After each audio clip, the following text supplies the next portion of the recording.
Assalamualaikum warahmatullahi wabarakatuh, teman-teman. Alhamdulillah bisa bertemu lagi di Malam Takbiran. Saya Najwa sama Abiku Reshihab. Abiku, Alhamdulillah. Abi sehat-sehat. Alhamdulillah. Alhamdulillah. Nah juga alhamdulillah senang sekali kemarin banyak banget yang doain di waktu Nana sakit. Betul. Alhamdulillah sekarang sudah jauh lebih baik, teman-teman. Terima kasih banyak atas kiriman doanya. Dan malam ini kita spesial Malam Takbiran, Abiku. Kalau Abi ingat kita di awal Shihab-Shihab kita diskusi silaturahmi sama Gus Baha. Betul. Di awal Ramadan. Betul. Dan alhamdulillah di penghujung Ramadan juga kita dapat kesempatan lagi untuk silaturahmi dengan Gus Baha yang saat ini berada di Rembang. Assalamualaikum Gus Baha. Assalamualaikum Gus, bisa dengar suara Nana Gus? Alhamdulillah, sehat-sehat Gus. Ya. Senang banget, alhamdulillah bisa ketemu lagi walaupun jarak jauh. Memang sengaja di awal kita bareng Gus Baha. Insya Allah satu waktu kita berkunjung ke sana. Ya Bia, insya Allah ya, insya Allah kita yang gantian ke sana. Kita yang jelas memang di sini ya hikmah ya Bin, suasananya hikmat. Kemudian memang ya ada rasa, tentunya ada rasa rindu karena banyak yang memang tidak pulang kampung, tidak mudik. Kita udah 2 tahun ya Bia. Tidak kumpul acara keluarga dan sebagainya. Nana tahu banyak teman-teman juga yang meluapkan rasa sedihnya, rasa kecewa karena tidak bisa pulang kampung tahun ini. Bagaimana ya Abi mengobati rasa kecewa teman-teman Bi? Ya, segala ini kan cobaan ya.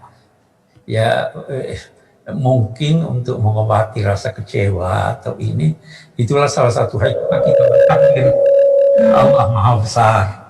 Gitu, sehingga semua persoalan kalau kita kaitkan dengan Allah, kita kaitkan dengan husnuzan, sangka baik kepada Allah, optimisme, itu semuanya akan menjadi kecil. Sebelum kita lanjut mau menunjukkan video soal tradisi makanan Wi. Kita di rumah teman-teman, di rumah keluarga Shihab biasanya setiap kali lebaran kami selalu ada makanan khas, makanan nasi kebuli. Saya mau tunjukkan teman-teman videonya ketika Umi Fatmawati bikin nasi kebuli. Terus nanti ditumis, nanti tumis, nanti dikasih santan, ya kan, baru ya kan. Iya, dimasak semua dicampur. Nasinya ini kan bumbu-bumbunya, rempahnya banyak, jadi sehat, ya kan. Saya nggak puasa. Nena puasa, cuman ya biasanya suka lupa.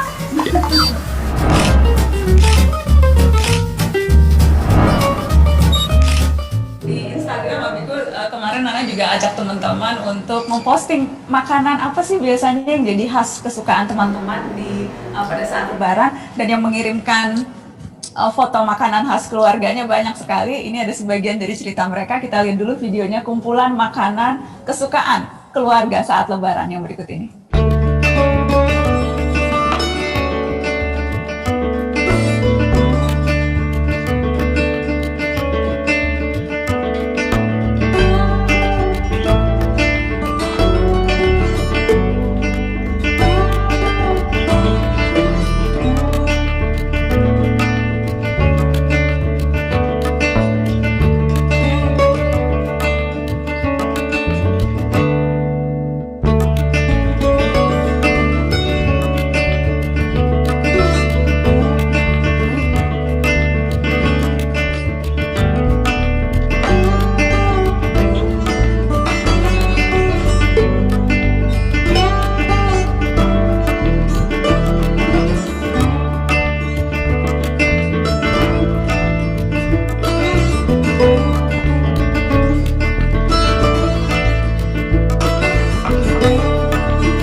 tadi cerita teman-teman dari media sosial macam-macam. Abi, apa kalau di Makassar dulu di Bugis yang spesial apa Abi kalau Lebaran? Kita ketupat, ada burasa namanya, mirip dengan ketupat. Buras, nah. Buras.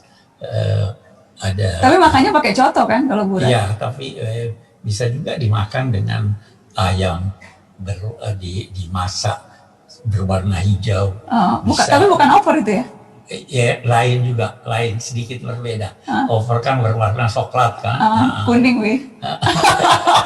Oh, kalau di Makassar hijau. Opornya hijau. Apa namanya, Wi? Sudah lupa apa namanya. Yang jelas. Yang jelas dicari kalau Lebaran tidak ada. Hanya ada pada saat Lebaran. Banyak hal-hal yang memang kita rindukan pada saat Lebaran, teman-teman. Abi, sebelum nanti kita mencoba menghubungi Gus Baha lagi, mudah-mudahan insya Allah audionya sudah akan jauh lebih clear. Kita ngobrol-ngobrol dulu, Abiku. Tadi Abi cerita soal takbir. Ya. Jadi malam takbir, kenapa kita bertakbir, Abiku, di malam Lebaran ini? Yang pertama itu perintah Allah memang secara tegas bahwa setelah sempurna sebulan penuh Ramadan berpuasa, hendaklah bertakbir atas hidayat Allah. Hidayat Allah itu ada dua macam. Petunjuk-petunjuknya yang berkaitan dengan puasa dan ajaran-ajaran agama yang lain. Serta petunjuknya yang kedua adalah serta anugerahnya memberikan kita kemampuan untuk melaksanakan puasa dan petunjuk-petunjuknya. Jadi kita mengagungkan Allah, membesarkan Allah. Membesarkan Allah itu diartikan sebagai mengakui kebesaran zatnya. Kebesaran zat itu tercermin dalam dua hal. Yang pertama wujudnya. Wujudnya, dia wujud tanpa diwujudkan sesuatu. Apa maksudnya, Ibu? Kursi ini wujud, ada yang membuatnya. Iya. Manusia wujud lahir dari hubungan suami istri. Iya. Allah wujud bukan dari siapa-siapa. Wujudnya dari zatnya. Dan karena itu dia telah wujud sebelum adanya ada. Dia telah wujud sebelum adanya tempat dan waktu. Itu Allah Maha Besar dari sisi wujudnya ini. Yang kedua, Allah Maha Besar karena dia mewujudkan segala yang ada. Tidak ada yang ada kecuali diwujudkan oleh Allah. Jadi kita harus menghayati ini. Penghayatan terhadap makna-makna ini menjadikan kita terdorong untuk berusaha meneladani Allah dalam sifat tersebut sesuai dengan kemampuan kita sebagai manusia. Jadi kita berkata Allah Maha Besar. Cobalah berusaha untuk meneladani Allah dalam kebesarannya sehingga nampakkanlah wujud Anda, kehadiran Anda di pentas bumi ini. Itu satu. Kemudian berusahalah memberi hidup, memberi wujud kepada selainnya. Dengan membantu. Itu sebabnya dalam konteks Idul Fitri ada zakat fitrah. Ya. Ada orang, apa sih artinya itu 2,5 liter beras atau sekian. Itu lambang kesediaan kita memberi hidup pada yang lain. Nah, jadi takbir kita membesarkan Allah, mengakui keagungannya, mengakui wujudnya tidak dari siapa-siapa tapi dari dirinya sendiri, dan bahwa dia memberi wujud pada yang lain, kita juga berusaha untuk memberikan wujud hidup kepada yang lain. Nah, ada satu lagi yang kita bagus lihat, wujud Allah itu tidak terdiri dari unsur-unsur. Semua menyatu. Itu sebabnya dia katakan Qul huwallahu ahad, Allahus samad. Samad itu di samping berarti tumpuan harapan, juga dari segi bahasa berarti sesuatu yang padat, tidak memiliki pori-pori atau rongga. Karena itu Allah tidak makan, karena tidak ada. Ya. Karena itu Allah tidak beranak, karena tidak ada. Ya, nah, kita dalam konteks meneladani itu, kita berusaha menyatukan dalam diri kita potensi-potensi dan daya-daya kita. Sehingga tidak terjadi pemisahan antara daya kalbu dan daya fikir. Tidak terjadi pemisahan antara daya fikir, daya kalbu dengan daya fisik. Tidak terjadi, jadi terintegritas semuanya. Itu sebenarnya makna-makna yang dalam, yang hendaknya kita fahami ketika Kita bertakbir. bertakbir. Bukan sekedar Allahu Akbar, Allahu Akbar, Allah Maha Besar. Tidak. Hayati maknanya, upayakan untuk mewujudkan itu. Dan dengan demikian, seorang yang berupaya menghimpun dalam satu kesatuan daya-daya yang dimilikinya, dia akan hidup lebih lama dari usianya. Lebih lama dari usianya. Di usianya, ya. Kita anggaplah sekian banyak. Katakanlah Bung Karno sudah lama mati, tapi dia masih hidup. Iya. Ya. Buya Hamka sudah lama wafat, dia masih hidup. Itu orang-orang yang memperpanjang usianya dari segi keberkatan wujudnya. Nah, kita juga dapat dengan demikian memperdalam usia kita. Kita dapat mempertinggi usia kita. Kita dapat memperlebar usia kita. Itu sebenarnya yang diinginkan dari kita bertakbir. Bukan sekedar, ya tidak salah lah orang yang mengucapkan ucapan takbir, tapi jangan sampai takbir itu kita tidak fahami, kita tidak hayati, apalagi jangan sampai dia menimbulkan pelecehan orang lain terhadap takbir.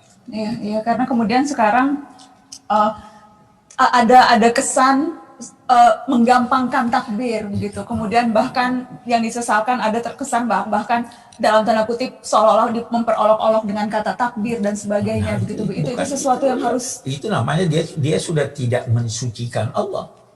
Ya, padahal nama Allah itu ketika disebut harus disucikan sampai-sampai. Jangan menyebut namanya di tempat-tempat yang tidak wajar. Jangan menyebut namanya di WC. Ya kan? Karena kita ingin mensucikan dan membesarkan nama ini. Abiku, ini ada banyak sekali pertanyaan yang masuk karena sebelum kita live streaming malam ini, Nana memang juga sempat pasang di media sosial jika ada yang mau bertanya ke Abi dan ke Gus Baha. Nana cek dulu apakah sambungan dengan Gus Baha sudah bagus ya teman-teman? Belum? Oke, sambil kita nanti coba cek terus. Abi, jadi ini ada pertanyaan yang Nana akan coba bacakan. Dari Muhammad Asrun Najabi, di satu sisi kita bersedih karena Ramadan akan segera berlalu. Di sisi lain kita diminta untuk bertakbir dan penuh rasa syukur setelah menuntaskan puasa Ramadan dan menyambut Hari Raya Idul Fitri. Bagaimana kemudian menyeimbangkan ini antara syukur dan rasa sedih dan sebagainya? Itu yang pertama, rasa gembira hendaknya dapat menutupi rasa sedih. Kenapa demikian? Karena kita disuruh bersangka baik pada Allah. Sedih itu karena khawatir jangan sampai tidak ketemu lagi dengan Ramadan yang akan datang. Bersangka baiklah pada Allah. Nah, kemudian kita juga disuruh bersyukur. Bersyukur itu salah satu maknanya menerima yang sedikit dan menganggap banyak. Kita alhamdulillah sudah dapat hidup sampai sekarang, saya syukuri ini. Itu insya Allah dengan kesyukuran itu kesedihan akan ini. Karena memang hari raya itu adalah hari raya gembira, bukan hari raya sedih. Sampai-sampai gembirakanlah orang-orang miskin, jangan sampai dia minta hari ini.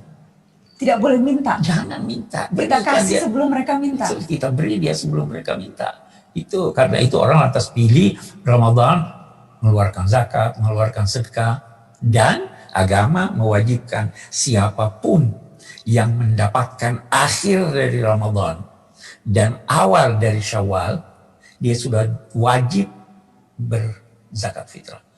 Kalau bayi, orang tuanya wajib berzakat. Karena dia telah mendapatkan akhir Ramadan. Jadi kalau orang sekarang katakanlah kalau kita buka jam 6, seorang lahir jam 5.59 sampai dia wafat jam 6:01, itu namanya dia sudah dapat akhir Ramadan dan awal Syawal. Karenanya dia wajib untuk berzakat. Tidak wajib. Oke.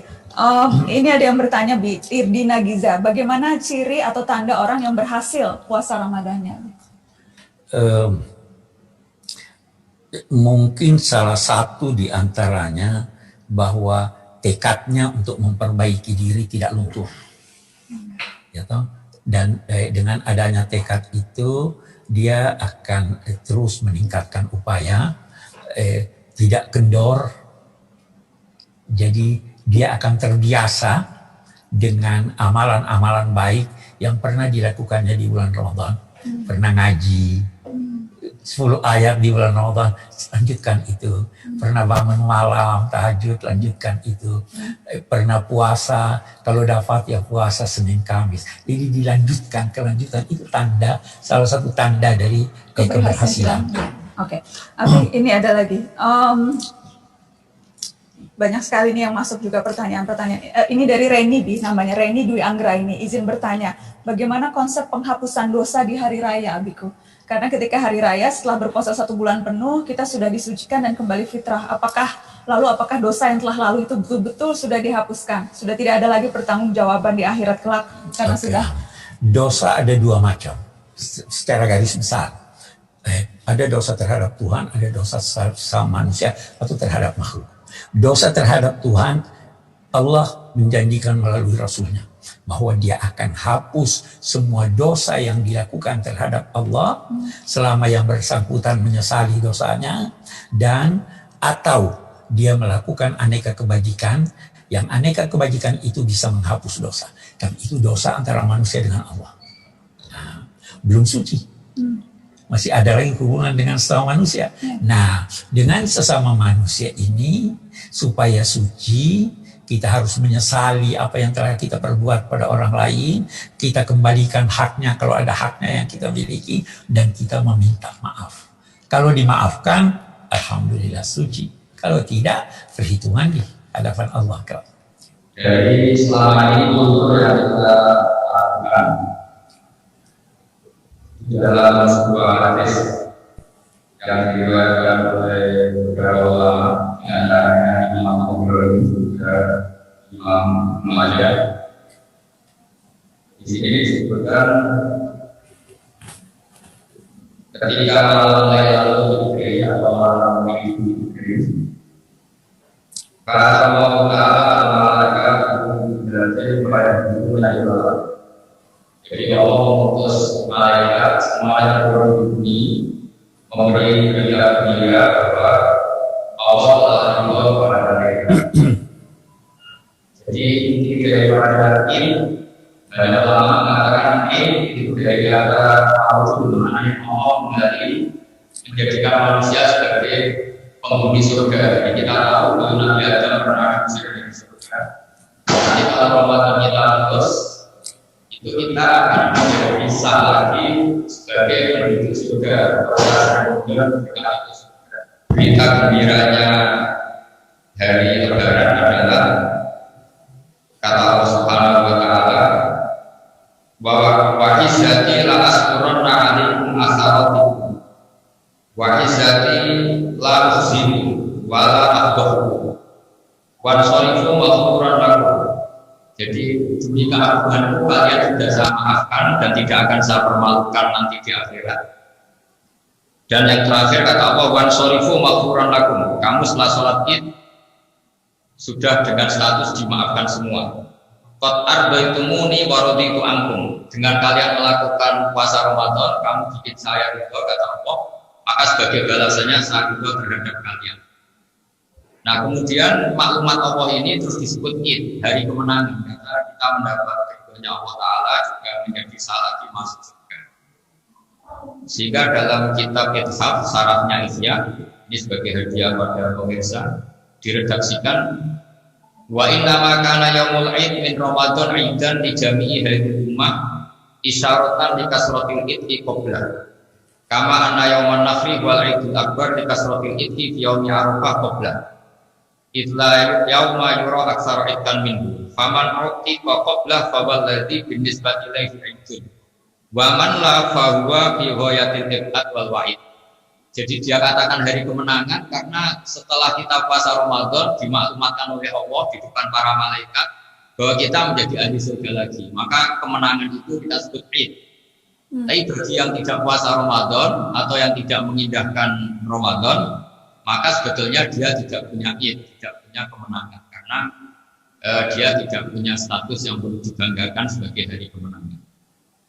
Itu tag-tag di kitab-kitab yang jadi perilaku kita, alhamdulillah juga jadi inspirasi kita merayakan Id. Kemudian hadiah kedua, saya bacakan teks juga. Banyak ulama yang meriwayatkan hadis man ahya lailatal idul fitri wa lailatal idul adha itu lam yamut qalbu yauma tamutul qulub.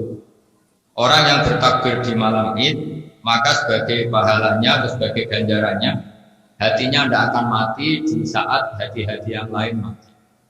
Artinya kita insya Allah dijamin punya hati yang hidup, yang peka, yang rahmatan lil alamin, punya hati yang empati, sebagai hati yang hidup menerima kebenaran. Itu barokah. Kemudian pertanyaan tadi, apakah ada zaman Rasulullah atau sahabat Id di rumah atau Id tidak disiarkan? Tentu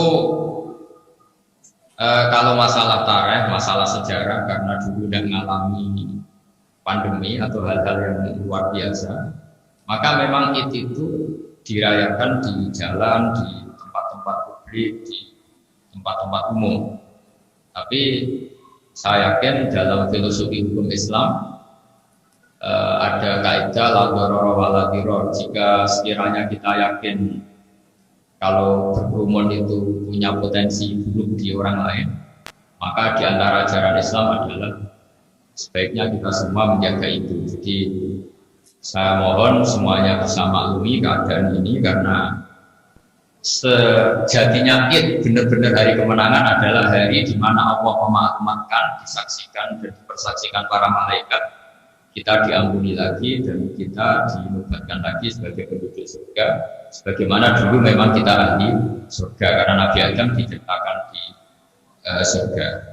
Jadi itu bentuk hadiah saya, jadi supaya kita tahu bahwa Lailatul Qadar sendiri itu mirip atau banyak ulama menghitung sama dengan 83 tahun 4 bulan.